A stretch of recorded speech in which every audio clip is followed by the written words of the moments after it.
Hello, Andrea St. Amand here. Today I'm going to address stepping out of the woo closet and telling people about your abilities or some of your experiences and being afraid that they are going to think you are lost it and you're crazy. So let's talk about that because man, is that a legitimate fear.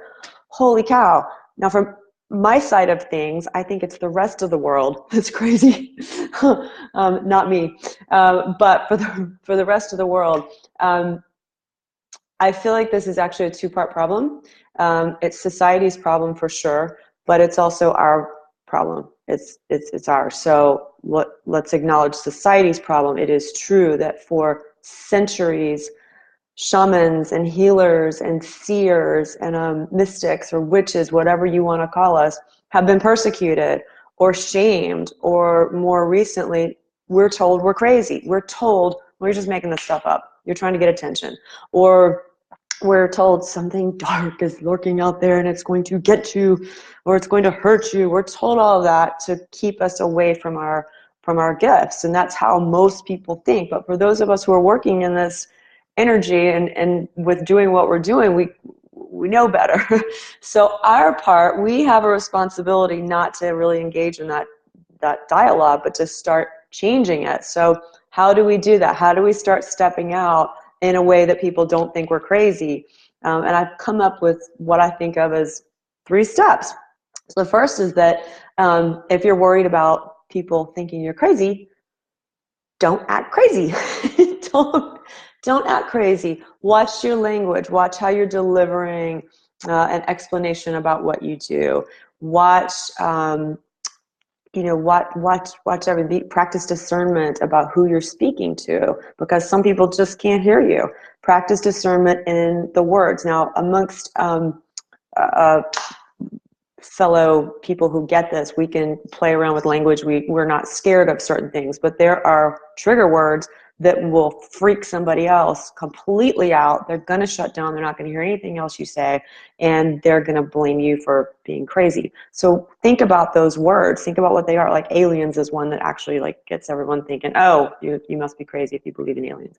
But things that might sound really scary to other people, don't use that language. There's language that I use when I'm doing my own readings with myself because I know my frame of reference, but I don't use them when I'm actually delivering the reading to the client. And an example of that is some of the work that, or some of the skills and abilities that some of us have. The idea of like I do Akashic Records reading, and I also do mediumship. I do whatever is at my hands, but most people don't know what Akashic Records is.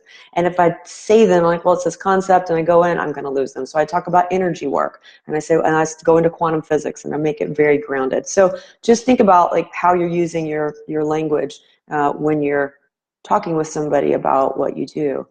The second rule is, and this is super, super, super important, and the don't act crazy part is discipline in terms of don't give a message to someone without their permission. Don't do it.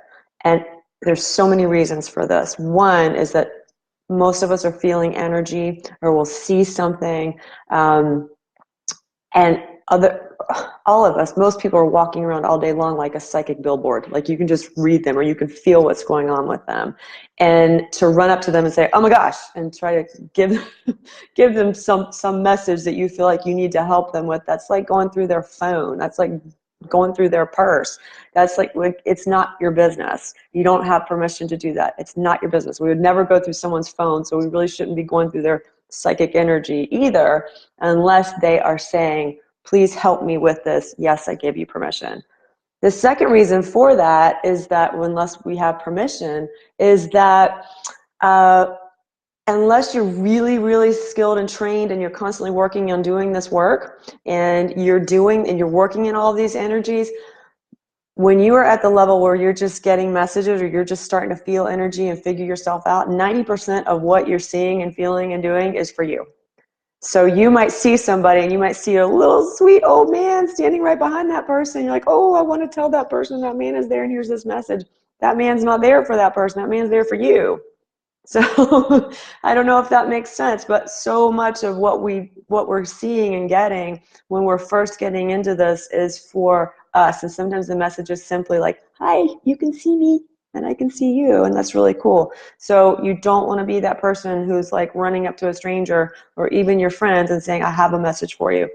I have a friend who's really jubilant and just overflowing bubbly. I love her, and she's a medium. But she literally went through this phase where she was just calling me. She's like, I've been thinking you so much. Like, I have a message for you. I woke up with this message for you. And I was like, you know better. She's like, yeah, but we're friends. And I'm like, okay, what's your message? Because you didn't have permission. So I'm not sure where you're going with this. Because if you don't have permission, I'm not even sure what you're getting is accurate. So sure enough, her message for me was a projection onto me, and it was really a message for herself. So that's the don't act crazy when you're stepping out. So act with some discipline there and discernment. The third thing is you have to earn credibility. We have to earn credibility, which means get a teacher. If you don't take yourself and your skills responsibly and with respect, no one else will either. So we would never think of walking into a hospital and starting to do brain surgery unless we had gone to medical school, right? And with many professions, we automatically think, yeah, we're going to go to school. Well, the stuff that we're doing with dealing with the intangibles, we really have the ability to help people and affect people's lives, and we need to be constantly training and honing those skills and working with teachers. My mediumship teacher, who you hear me talk about, and I think the world of her, she is constantly training. She's always, and she's already amazing, but she's always getting herself, always practicing, always working and learning more. And actually, on that note, there's a lot of things that we think we can do that are our skills or that are our gifts. But once we start working, we start training, we learn, whoa, I'm actually way better at this thing over here. And that's really why I'm here. So there's another woman who's a friend of mine, thought she was medium. She is medium. But once she really started training and working, it turns out she's a medical intuit. Like, she just knows how to heal people. And the more work she did being a medical intuit and with crystals, then she realized she could do the same thing with animals. Like, wow, what a loving, amazing thing. So she doesn't do what she thought she was going to do coming into that. So yeah, stepping out of the woo closet is super, super scary. And on this one final thought, I have a meeting with someone coming up this week about doing a presentation about intuition and woo to a bunch of lawyers. So talk about stepping out and being scared. I'm nervous about that. But for all of us, it is a legitimate fear, but we have our part in that. So don't act crazy, don't talk crazy, earn credibility, take yourself seriously so everybody else takes you seriously as well, because the world really needs us. The world needs us. If we have these abilities, the world desperately needs us to come out of the shadows and really be sharing our gifts in a way that is extremely helpful for people. So if you have any questions, I work with people a million different ways. And if you have a very specific question, I can get you in the hands of somebody else if I can't help you. But message me, call me, talk to me, anything, because I want to do anything I can to get us out and totally legit and awesome so we can really help people. Any questions? All right. Talk to you all later. Bye.